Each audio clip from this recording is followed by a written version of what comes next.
cha Fungua Neno. Fungua Neno ni kipindi ambacho tumekianzisha hivi karibuni tukiwa na lengo kuu la kusaidiana kuweza kulipenda neno la Mungu, kuweza kupenda hizi kweli ambazo ziko kwenye neno la Mungu. Kumbuka yule mwandishi wa Zaburi anapoandika anasema kwamba how will the young man make his way straight? Kijana atawekaje sahihi njia yake? Ni kwa kulitii na kulipenda neno la Mungu. Kwa hiyo we believe kabisa kwamba neno la Mungu, if we love it, if we live it, it sanctifies us. Ndivyo ambavyo Yesu anasema kwenye ile Injili ya Yohana 17:17. Sanctify them by the truth, your word is truth. Hivyo basi karibu Fungua Neno, twende kwenye sura ya pili ya waraka wa kwanza wa Petro. Kwenye episode ambayo imeisha tuliongelea kuhusu hili swala la kwamba kumbe Mkristo anaitwa kunyenyekea kwa mamlaka za kianadamu ambazo zipo. Anasema kwamba inabidi tuwanyenyekee au inabidi tuwatii na kuwaheshimu hizi governments ambazo zimewekwa. Tukakumbushana kwamba kumbe uwepo wa governments, uwepo wa taasisi kama hizi za serikali ni kwanza kabisa zimewekwa pale na Mungu mwenyewe. Yeye mwenyewe ndo ameordain kwamba awepo.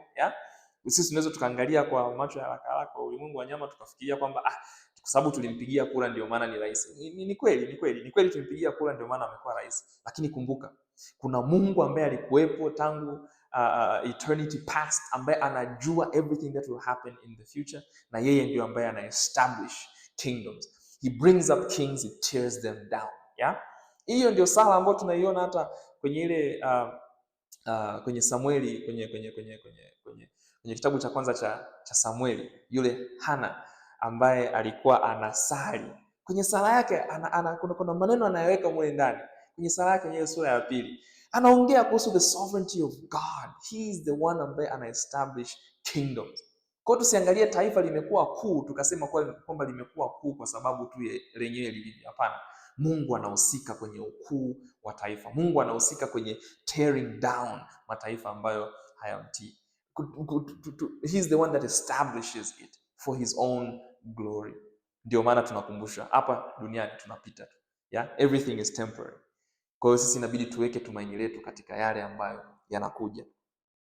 Tukaona pia kwamba hatuwabagui hawa viongozi based on titles zao. Huyu ni mbunge nitamsikiliza, huyu ni mfalme nitamsikiliza, huyu labda ni rais nitamsikiliza, huyu ni makamu wa rais nitamsikiliza. Lakini hawa viongozi wa mtaani wa serikali au mwenyekiti wa mtaa au balozi au sina haja ya kuwasikiliza kwa sababu wana vyeo vidogo sana. Sababu ya sisi kuwasikiliza na kuheshimu na kuwatii ni kwa sababu neno la Mungu linatuambia tufanye hivyo.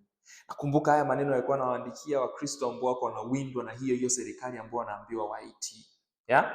And so tukaona mwishoni kabisa kwamba kuna sababu hizi kuu mbili, kwamba hizi serikali zimewekwa for the punishment of the evil doers, kuadhibu wale ambao wanafanya maovu na kuwasifu wale ambao wanatenda mema au wanasimama katika haki. Hivyo wewe Mkristo unaitwa kusimama katika haki. Mstari wa 15 inachukua hii concept yote ya submission, alafu inatuambia kwamba kumbe submission ni mapenzi ya Mungu kwa ajili yako wewe Mkristo. Tusome mstari wa 15. For such is the will of God. Such is the will of God. Mapenzi ya Mungu kwa ajili yako.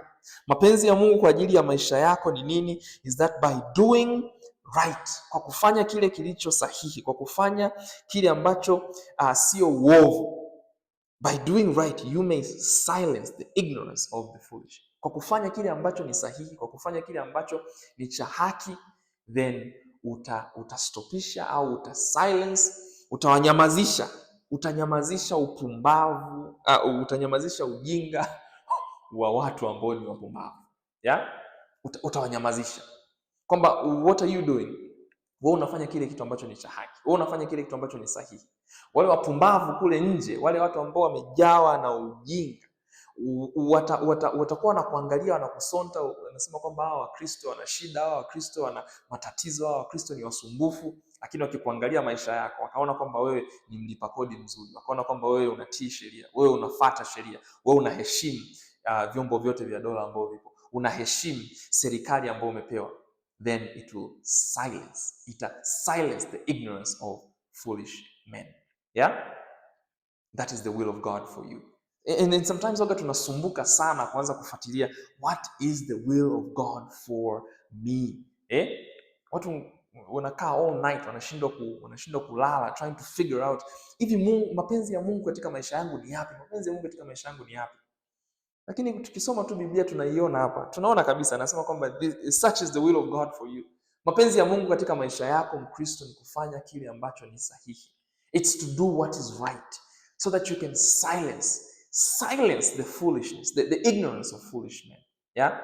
Kwa nini? Ni ili asije mtu akaleta reproach, akaleta accusations, akaleta mashtaka dhidi ya neno la Mungu, dhidi ya Mungu mwenyewe. Ili kwamba maana kwa mfano vile ambavyo tunavyo conduct ourselves, vile ambavyo tunavyoishi, tunavyotembea wa Kristo, tunamwakilisha Yesu Kristo aliyetufia msalabani. Tunawakilisha huu Kristo ambao tunaosema tunaupenda. Tunamwakilisha Mungu hapo ulimwenguni. Kwa jinsi ambavyo watu wanatuona sisi tunatembea, ndivyo ambavyo wanamuona Mungu anavyofanya. Kwa hiyo Mkristo usije ukawa ni the cause of bringing reproach to the name of God. Yeah? Usije ukawa ni yule mtu ambaye unaleta mashtaka na lawama na accusations za kila aina kwa jina la Mungu. Yeah? Ndivyo ambavyo yule nabii Nathaniel wakati anaongea na mfalme Daudi, baada ya Daudi kufanya ule uzembe wa kuingia kwenye zinaa na Bathsheba, alimwambia kwamba kwa sababu you have caused the enemies of Yahweh to blaspheme his name, basi mtoto wako hata survive, mtoto wako atakufa. Yeah? And that's a very interesting perspective. Kuna watu wengi wanafanya maovu ya kila aina, tena ukiwauliza jamani, hivi si neno la Mungu linatuambia kwamba tusimame katika kweli, linatuambia tusitende dhambi? Wanakuambia mbona mpaka Daudi alikuwa ni a man after God's own heart, lakini na yeye akafanya uzinzi. Yeah? Kitu ambacho tunasahau mara nyingi ni madhara ambayo yalikuja kumkuta Daudi. Daudi alipoteza mtoto. Daudi baada ya hapo watoto wake yule na mtoto wake ambaye alikuja akalala na wake za Daudi kwenye nuru, kila mtu akaona. Yeah? It's not a very good story to be David. Yeah? Usije hata siku moja ukajaribu kujicompare wewe na David ukasema mbona Daudi alikuwa anafanya tu hichi na kile, kwa hiyo na mimi naweza nikafanya vyovyote ninavyotaka. Kuwa makini sana Mkristo. Yeah? Daudi aliyomkuta hutaki akukute wewe. Yeah? Daudi alipoteza mtoto wake pamoja na kufunga na kuomba na kufanya all of that. Nathan alimwambia huyo nabii Nathaniel alichomwambia ni kwamba you have caused the enemies, umesababisha maadui wa Mungu wamkufuru Mungu kwa sababu ya matendo yako. Yeah? And so hapa Petro anawaambia Wakristo kwamba this is the will of God.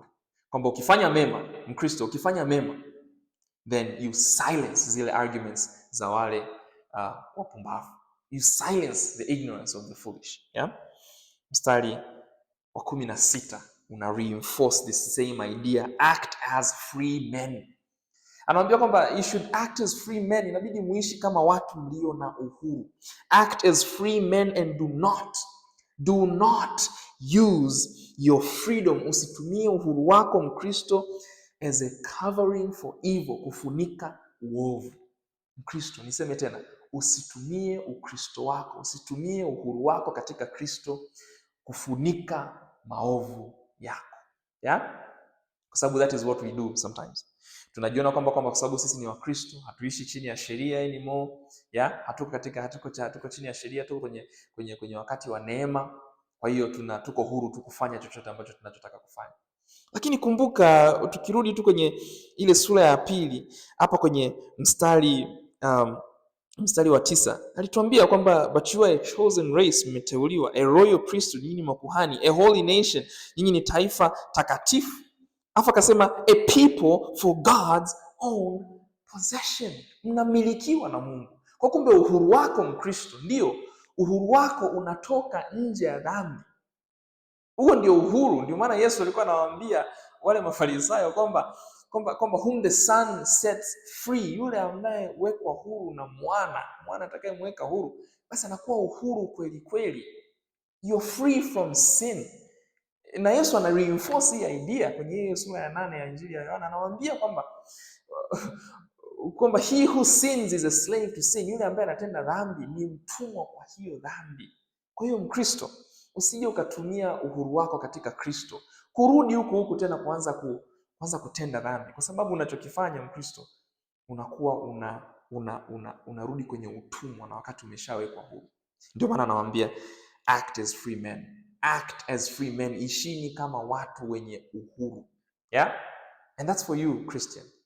Na kama wewe sio Mkristo, kama wewe bado uko kwenye utumwa wa dhambi, haya maneno ya Petro labda unayasikia afu unasema mimi hapa sasa bado niko kwenye uzinzi, bado niko kwenye ulevi, bado niko kwenye kuto kumwamini Kristo. Dhambi yako ni kifungo chako. Dhambi yako ndio utumwa wako. Yeah? And so I would urge you, Yesu anakuita uje kuwekwa huru na kuwekwa huru kweli kweli. Na Yesu akikuweka huru, utakuwa huru kutoka kwenye hiyo dhambi ambayo umekuwa nayo.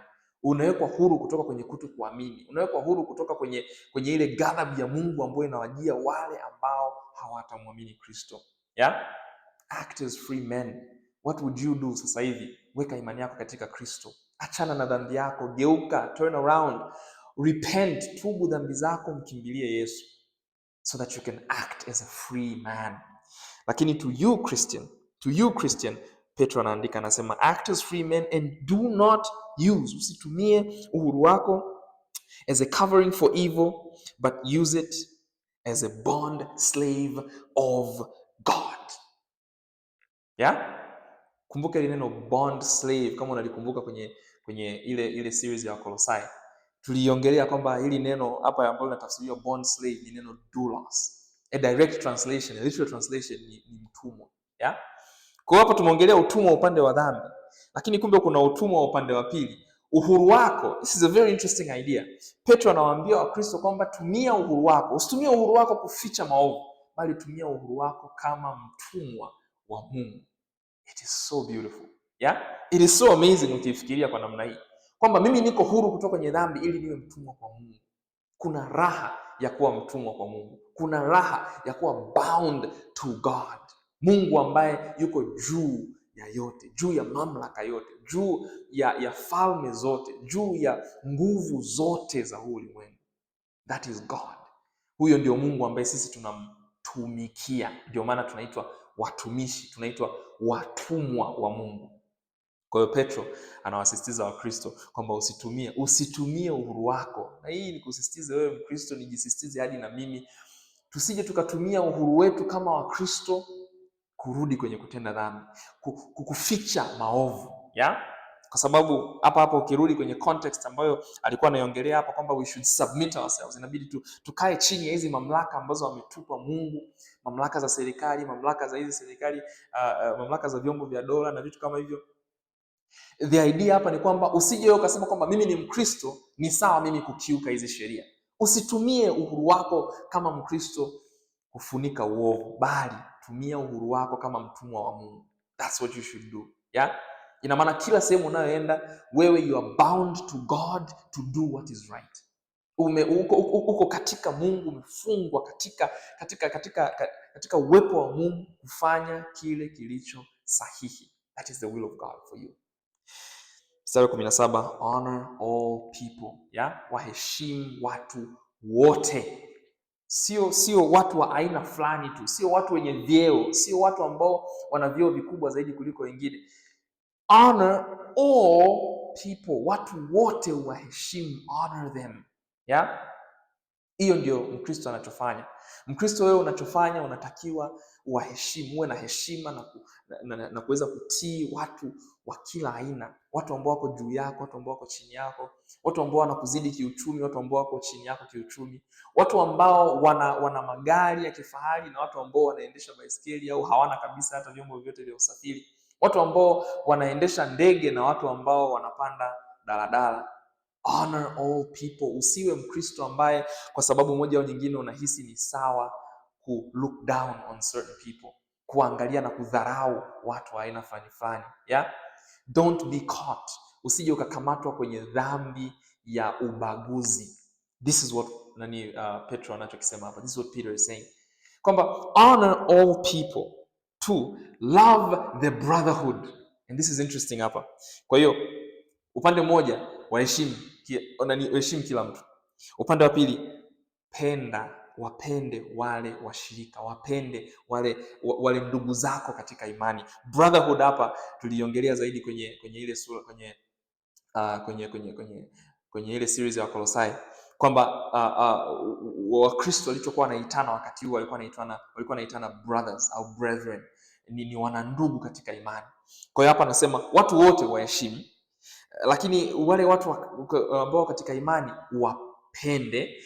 Na hii kupenda hapa ni that idea ya agape, be sacrificial, kuwa tayari kujitolea kwa ajili yao. Consider their needs more significant than your own needs.